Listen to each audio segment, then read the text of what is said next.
नमस्कार, मैं शंभू कुमार सिंह और आप देख रहे हैं नेशनल दस्तक।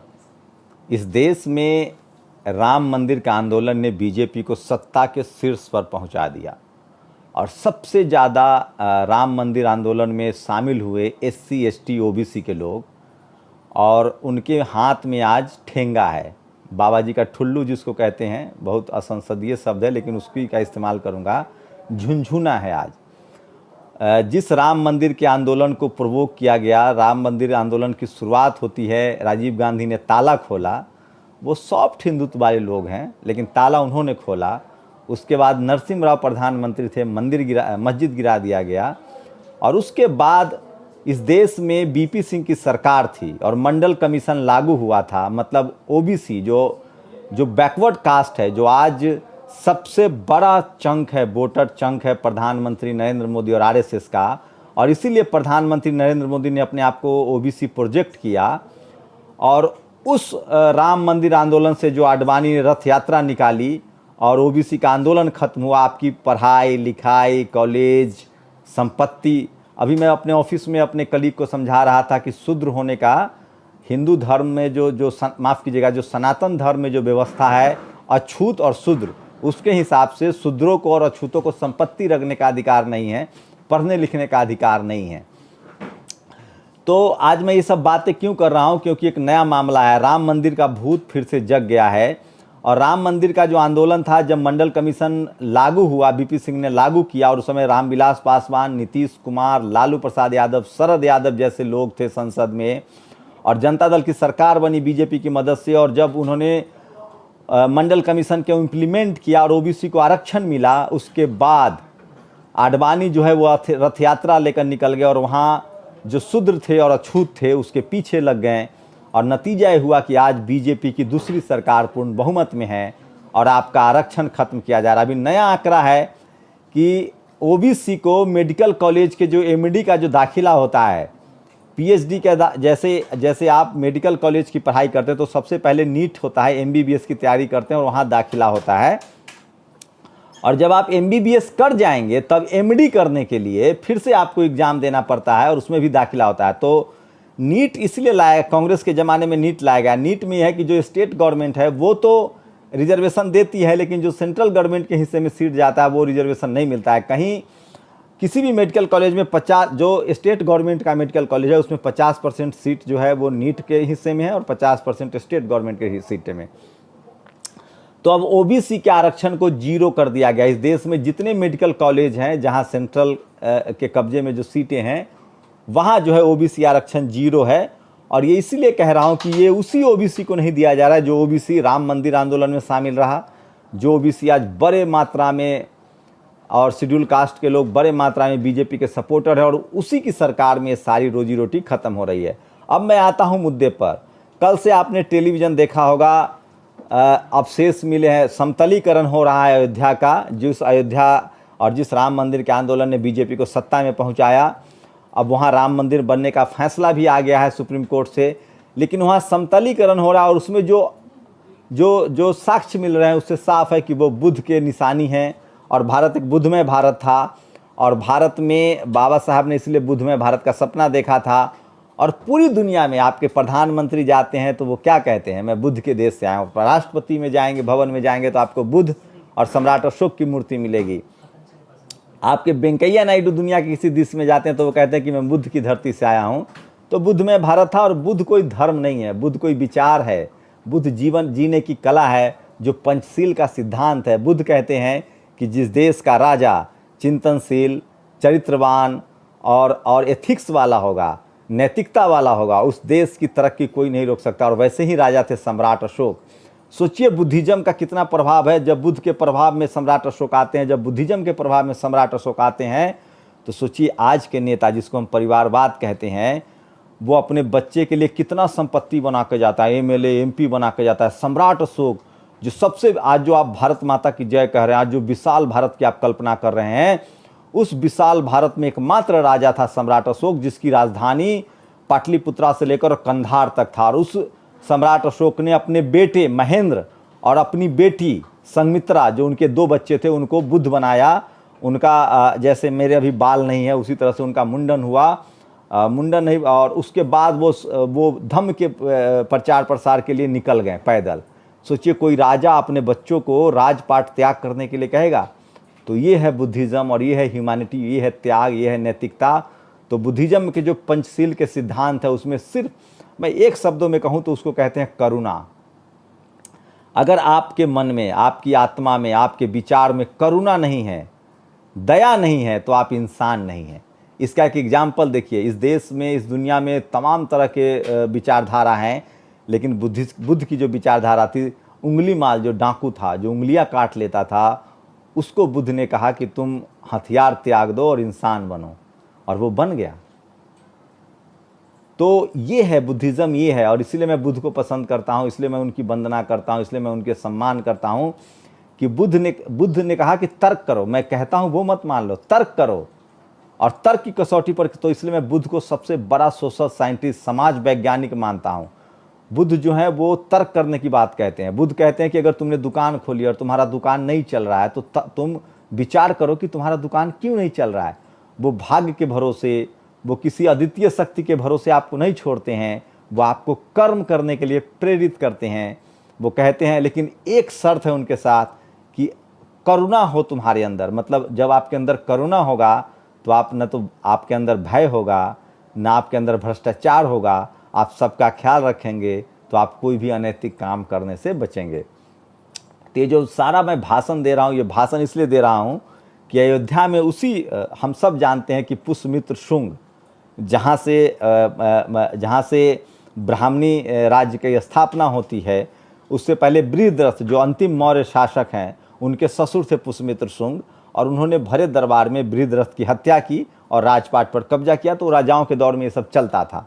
और उसके बाद उन्होंने अपनी साकेत राजधानी बनाया, और उसके बाद बुद्धिस्टों की, मोंगों की हत्या की दौर शुरू हुआ। और उसी प्रयागराज, जिसको माफ़ कीजिएगा, आज जिसको कहते हैं कि जो अयोध्या में जो नदी बहती है, तो उसमें इतने सारे नरमुंड फेंके गए थे, क्योंकि राजा ने ऐलान किया था कि जो एक बुद्ध का सर काट के लाएगा उसको 100 अशर्फियाँ मिलेंगी।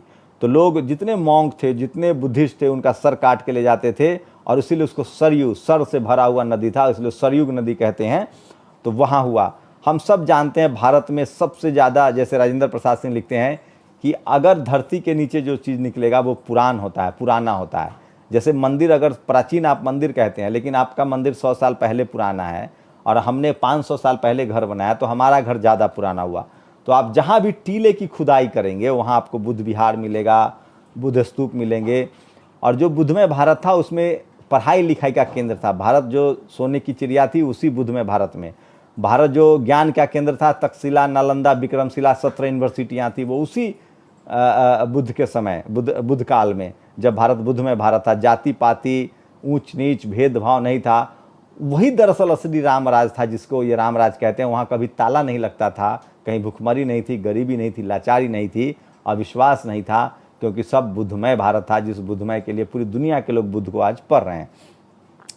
तो अयोध्या में वही बुद्ध की मूर्तियाँ मिली हैं और वही बुद्ध के प्रतीक मिले हैं। और हम सब जानते हैं कि भारत बुद्धमय था, और इसलिए आपको मैं कुछ पोस्ट बताऊंगा, और सोशल मीडिया पर लोग ट्रेंड कर रहा है। लेकिन ये जो जातिवादी, ब्राह्मणवादी, मनुवादी मीडिया है, हम सब तमाम धर्मों का रिस्पेक्ट करते हैं, लेकिन कम से कम सच तो बोली है। अच्छा, मूर्ति मिलेगा बुद्ध की, मूर्ति मिलेगी बुद्ध काल की, मूर्ति मिलेगी बौद्ध साहित्य की, तो उसको आप क्या कहेंगे? तो इतना यहाँ इतिहासकारों ने बहुत घालमेल किया है। तो मैं चाहता हूँ कुछ पोस्ट आपको बताऊँ किस तरह से वहाँ, और बहुजन चंद्रशेखर रावत ने मांग की है, रामदास अठावले जो केंद्रीय मंत्री हैं उन्होंने मांग कर दी है। और अब मैं एक के बाद एक कुछ पोस्ट पढ़ के बताऊँगा आपको। राजेंद्र प्रसाद सिंह जो प्रोफेसर हैं, उन्होंने इस पर लिखा है, अयोध्या मंदिर परिसर में समतलीकरण के दौरान जो फोटो दिया गया है, शिल्पांकन मिला है, उसे बुद्धिज्म में पदक, लोटस मेडेलियन कहते हैं। ये तस्वीर देखिए, मैं अपने एडिटर से कहूँगा ये तमाम तस्वीरों का इस्तेमाल करें जो अभी मिल रहा है। अयोध्या मंदिर परिसर में समतलीकरण के दौरान मिली जिस अष्टकोणीय कला को लोग शिवलिंग बता रहे हैं, वह वस्तुतः मनौती स्तूप, बोटी स्तूपा है। आगे लिखते हैं, जिस शिवलिंग बताया जा रहा है वो आकार प्रकार में कुछ ऐसा है।